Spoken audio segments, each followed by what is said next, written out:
quick update. So, sorry, no S4, but the Stratus that's tying up my workshop has made huge headway. I've made huge headway on it. So now it's pretty much ready for its suspension pickups. And once that's done, then I can actually start on the S4 build. Big week this week. This jig table will no longer need it after the Stratus suspension mounts are on, and this will have to go out the way because I have a new 16mm indexable jig table coming in, and it's larger than this one. This one is 2850 by 1200 millimeters. But the new one is 2,900 by 1,400. So apart from some hang off on the ends, it's pretty much perfect size for the S4 chassis. As you may have seen, I've got my template made out of exhaust tubing for the roll hoop. I've got one door bar on the floor. My long-awaited missing panels have arrived.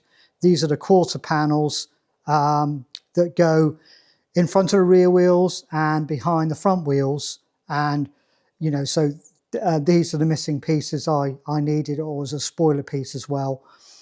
I've got this steering rack. It's actually from a different car, but taking the measurements, it is a tilt and quick rack, and I actually bought it for the Stratus, but it's actually too wide, but it's almost perfect for the S4. So I'm going to be using that rack. As you may have seen from the post, in the wrong direction, I got the suspension arms redone. So my CNC guy corrected these pieces here, and he added in snap ring grooves.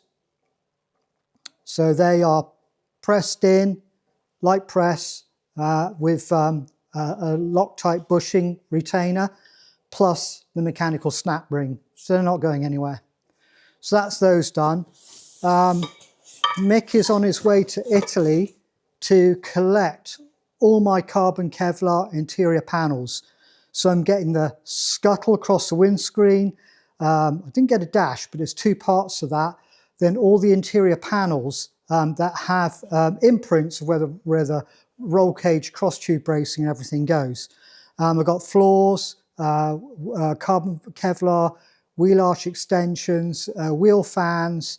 Only thing left I'll need is the roof spoiler. Obviously don't need that at the moment, but I will need that.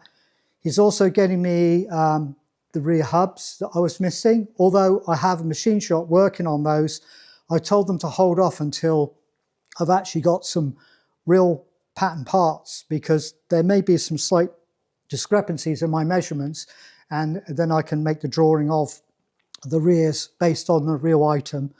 Back over here, I've got a dual plate clutch. That's got it's got a larger spline count.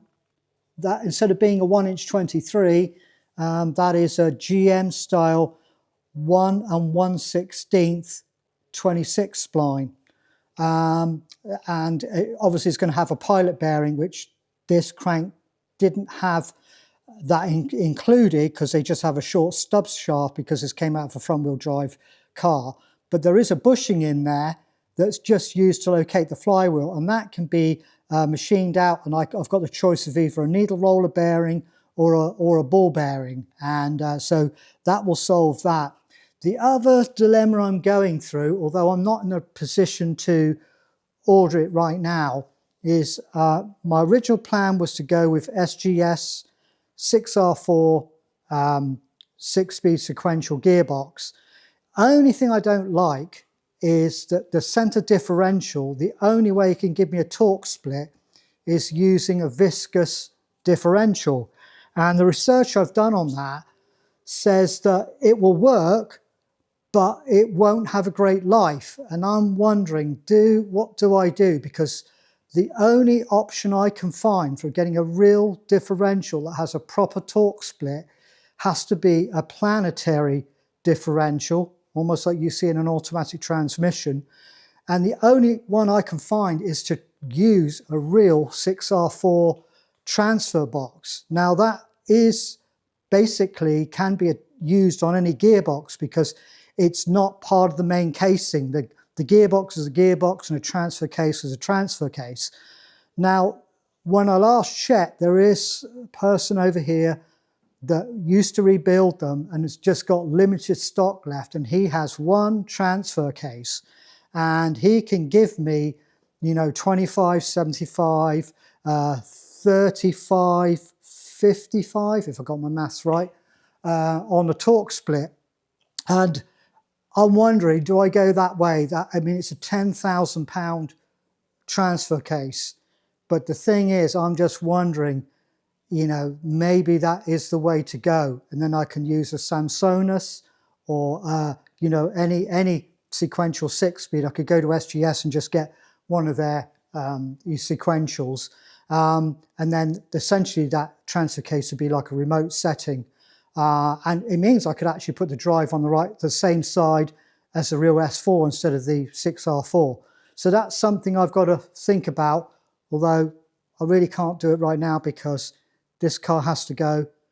I got money tied up in it, and that money is needed for the transmission. So, you know, that transfer case could be gone and I'll have lost that possibility of going that way. But anyway, next week will be a bigger video after I've got the jig table in here, and I'll have a lot more parts to show you, and we'll get back on this project as soon as I can. I'm just working away at the edges at the moment. I haven't stalled. That's it for now. Bye-bye.